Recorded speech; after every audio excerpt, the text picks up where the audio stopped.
fa toy ny isan-taona ihany koa dia manana tolotra miavaka ho an'ny hoe ny Telma rehefa vanim-potoana toy izao. Omaly no nampahafantarina ireo vokatra samihafa izay hita eny amin'ny Telma shop tsirairay avy.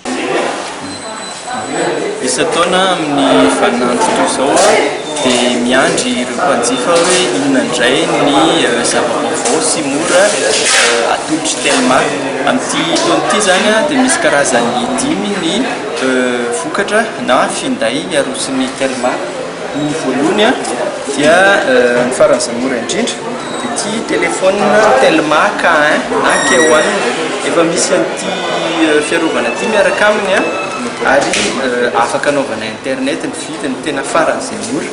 Manaraka dia ilay telefôna nafa-po ny malagasy rehetra hatramin'ny herintaona Telma Like 3G Plus. Le téléphone 3G Plus azo atao modem USB dual sim vaovao be Telma Like 3G Plus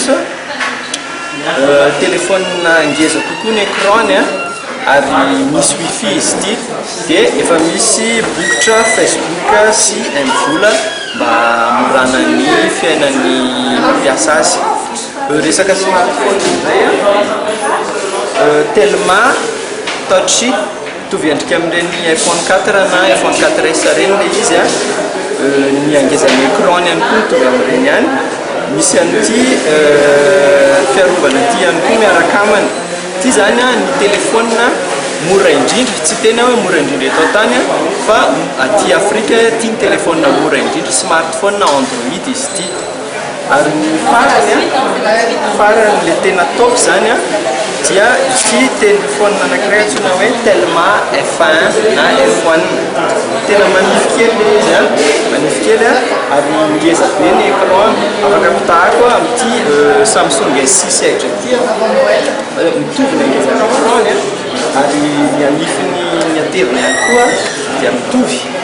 Ity telefôna ity dia miaraka amin'ny poketra kely sady fiarovana manome endrika azy ity dia ao anatin'ny boatiny misy fanomezana anankiray anatin'ity poketra Telma moramorina kely ity. Tsy lazaiko anareo inona anatin'ity fa manasa anareo anatina ny Telma shop dia mijery azy amin'ny tena izy.